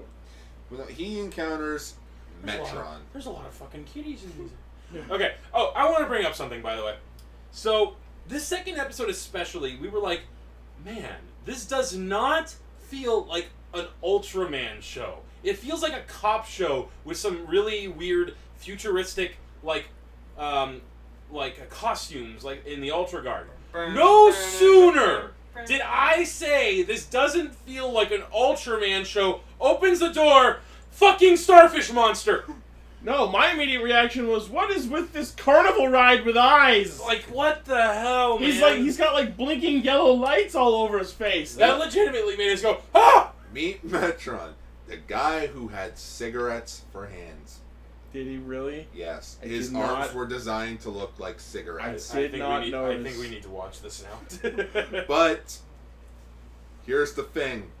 He's one of my favorite kaijus, not because of this show, but because of Ultraman Ginga S, where another Metron tried to conquer Earth, but instead became a leader of an idol group. What? He becomes a leader of a fanboy group of an idol, Oh my god. in which Carnival face? for his Cigarette hands?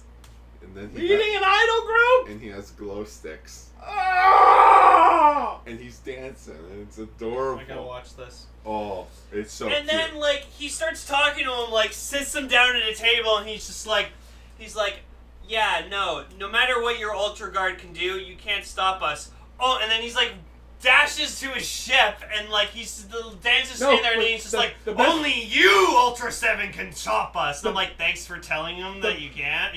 The best part about the scene where he's telling him about his plan to literally not attack Earth, but infect everyone with these aggression cigarettes. To make them kill themselves. And the best part about this scene where he's telling him this whole plan is the fact that there's very, very happy music playing. Well, yeah, there was a lot of music this so basically, this show. the Metron's plans were to not really attack the humans, but try to break their trust in each other.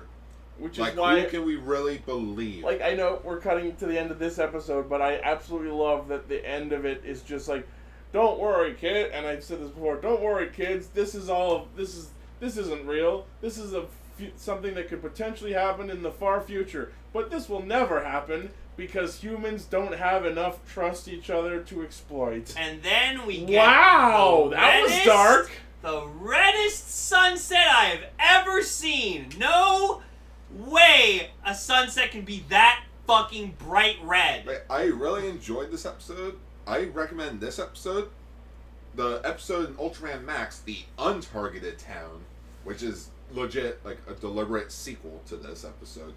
And then Kaiju Club episode 1, because they reference the living shit out of this episode. But no, we're not done with this episode. There's plenty more to So talk then about he here. transforms in Ultraseven. I just love how, like, they're in this abandoned, like, decrepit, destroyed apartment building, and then, like, a door slides open, and it's a perfectly pristine, white, clean, perfect inside of a spaceship.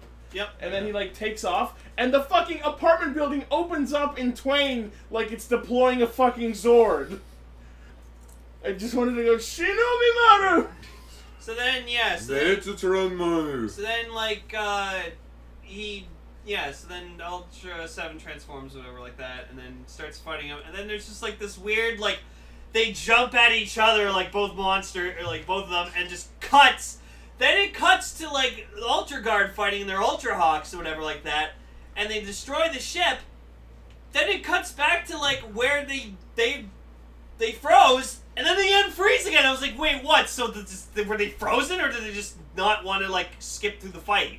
Can we also mention the fact that the Ultra Hawks were fighting essentially a pair of flying nuts? Yeah. And they I cut came in with 2 flying balls!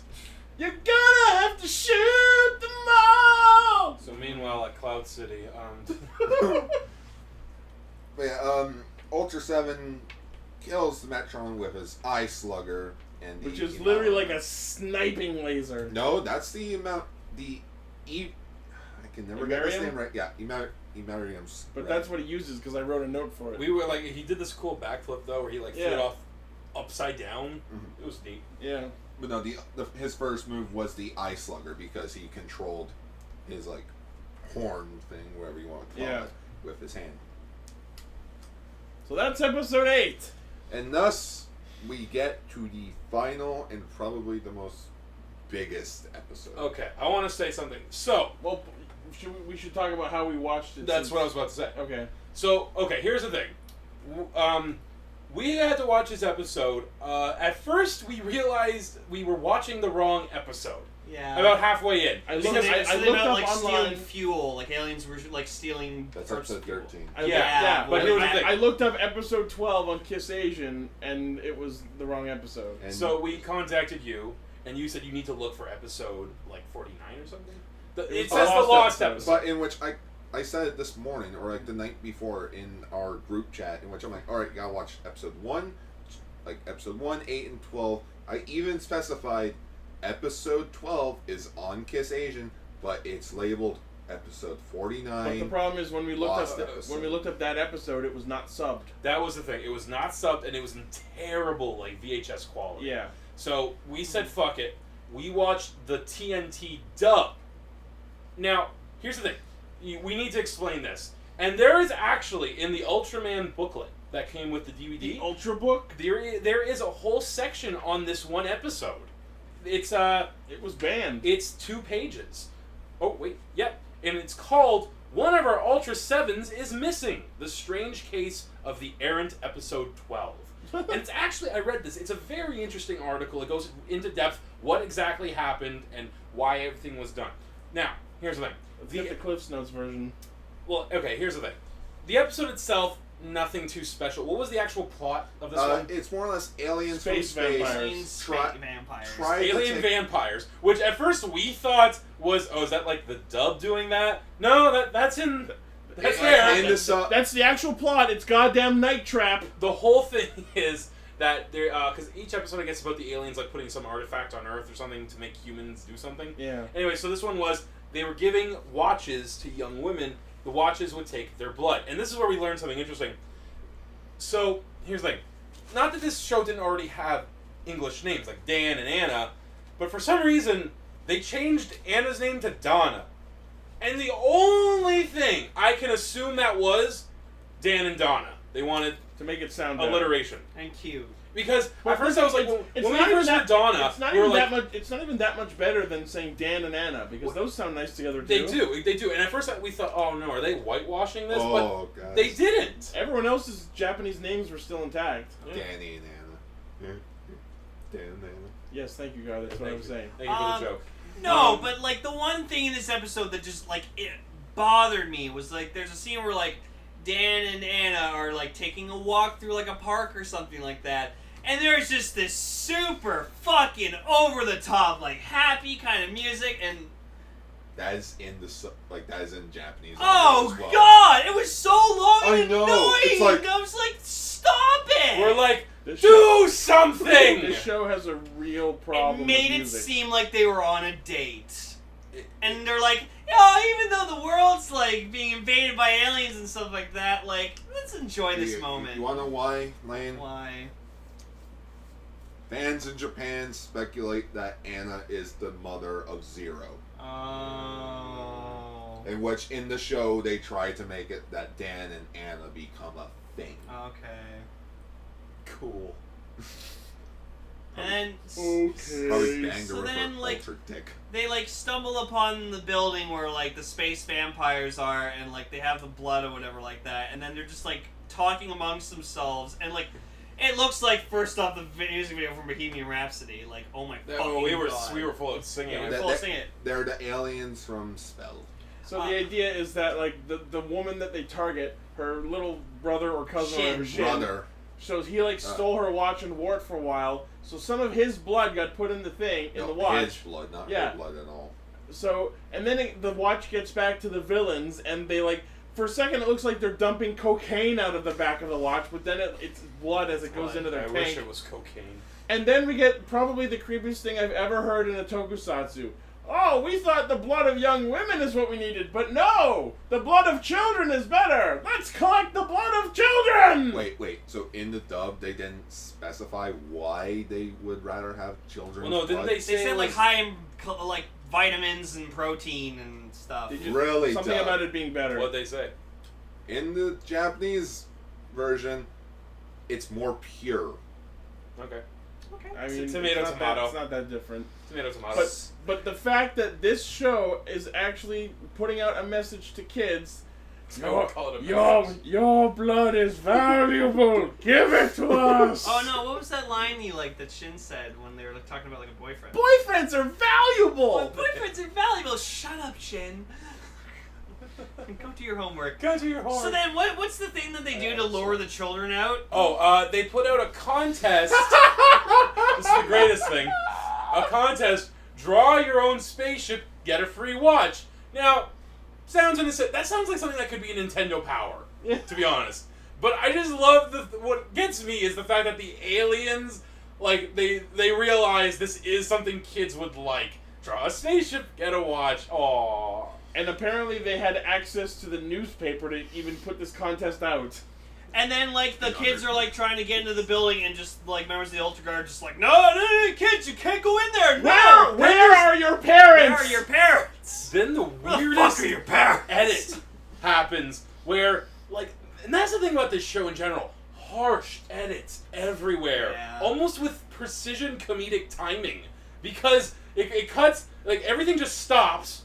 We get this, like, creepy, like, wide shot of all the kids like this. Like, they're about to go Children of the Corn on our ass. Yep. And then they do! And they just rush them! Yep. And then Where the the buil- Ultra Guard building they straight and then the out. building explodes for no reason! And out comes the band. Oh. Alien spell. Is that what it's called? I'm going to read again from the booklet. Okay, 3 years after the initial broadcast of this episode, the episode was put on a self-imposed ban due to a controversy arising from labeling the creature Hibaku Saijin, which literally means A-bomb survivor alien. Jesus Christ. Here's the thing.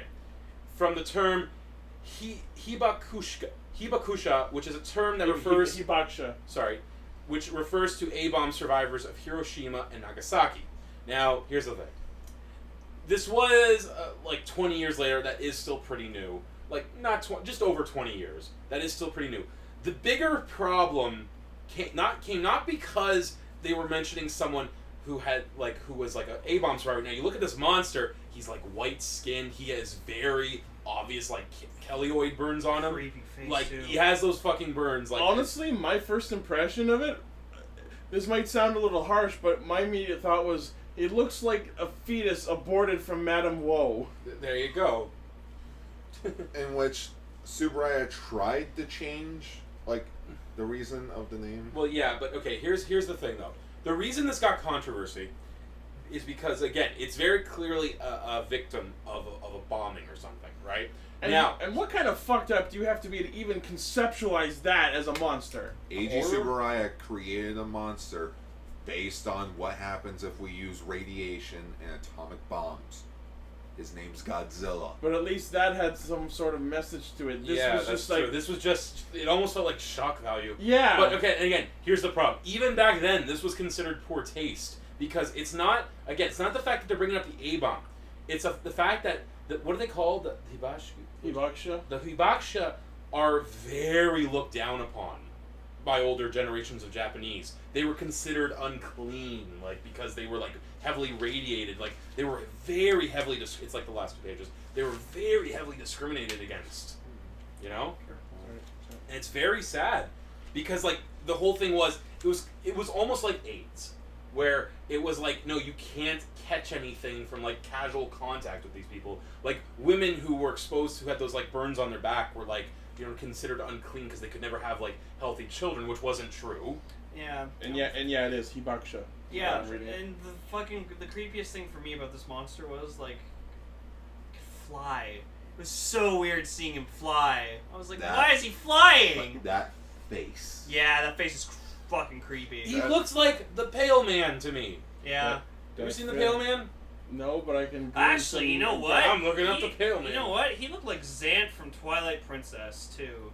But yeah, this... Look up pictures of Xant. Just his nose, man. Like, Subaraya tried to change, like, what he was, but it was too late. The weird part about Like, the fact... it was already so much... Like, look at rage. this. Doesn't that fucking look like him? Yep. Let me see. Oh, that's creepy. Guillermo. It's got Oh, that Meeseek's thing. face. Yeah, but it's just because the nose Yeah. and the eyes. That thing has Meeseek's He face. does.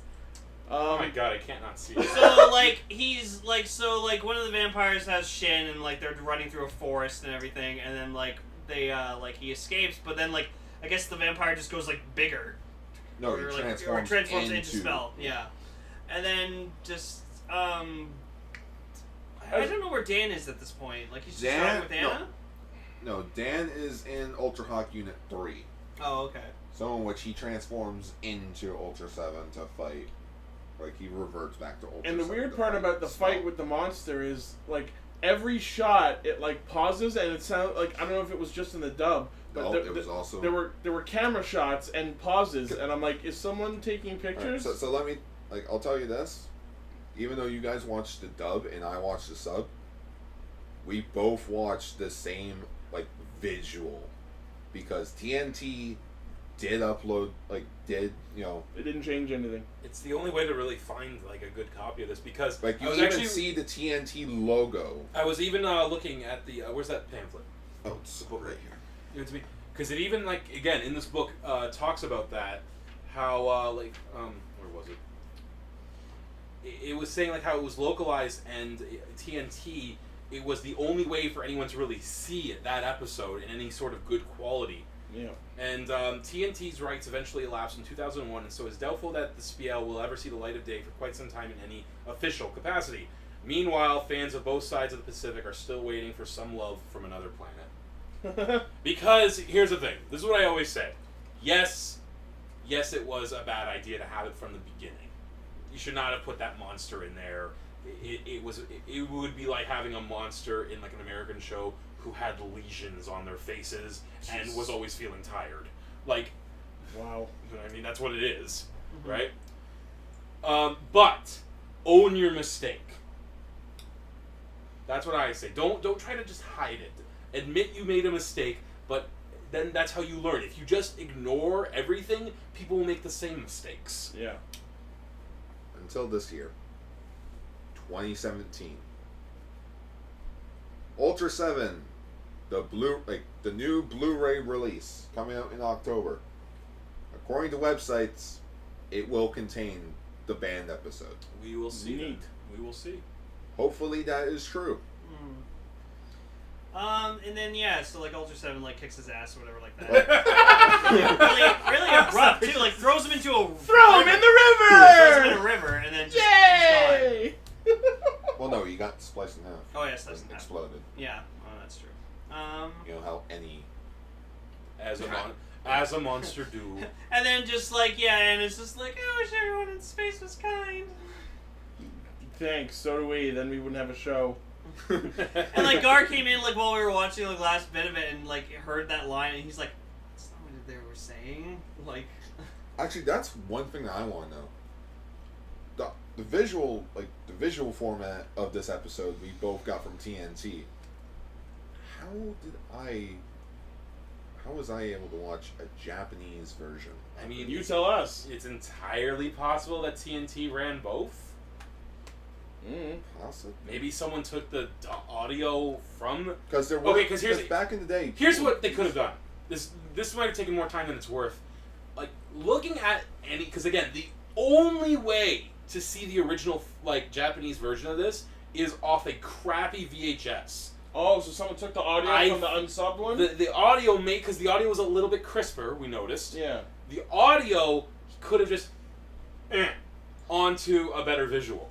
Maybe. Yeah, because back in even in Kaiju Club miniseries, they explained fans used to make audio version they used to take their cassettes and record the episode. Can we talk about that? Hell, I did that myself as a kid. I'd had a cassette tape recorder and I would record TV episodes and listen to them. Yeah. Can we just talk about that for a second? Like just that, how much of a lost art that is. Like recording, radio plays. If it weren't for that, we probably wouldn't have the Lost Doctor Who episodes. Exactly. It's actually, we were talking about this earlier, where there are so many lost shows from the 90s and everything, because back then just no one was thinking about recording everything, right? And it's just like, no one could. So it was really the only way you could have recorded something was if you had the foresight to just, I'm going to put this on a tape. Yeah. Right? And because even now, like, a lot of, like, the master tapes are just hidden away. Some of them are lost forever. Some of them are straight up were destroyed.